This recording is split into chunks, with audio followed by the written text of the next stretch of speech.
Welcome to Burlap Teachers. Enjoy the video. You begin by confirming your device is on the latest iOS and Apple AI features are enabled. This ensures model compatibility and privacy behavior. Next, open Camera or Photos and tap the Visual Intelligence icon to start an analysis session, and make sure to grant Camera, Photos, and Siri permissions when asked so the feature can access imagery and context.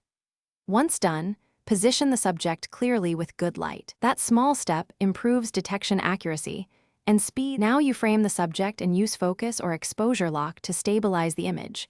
This reduces false positives and gives cleaner outputs.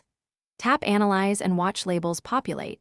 Each label is actionable, so you can tap for details, suggested edits, or recommended apps. For scenes with text, use the selection tool to copy, translate, or trigger actions such as map lookup or calls. These steps let you move from insight to task without switching apps, which saves time and keeps context intact.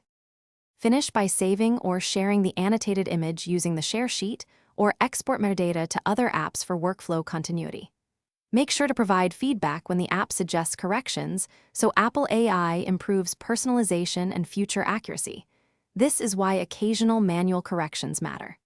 If results look wrong, try one key troubleshooting tip.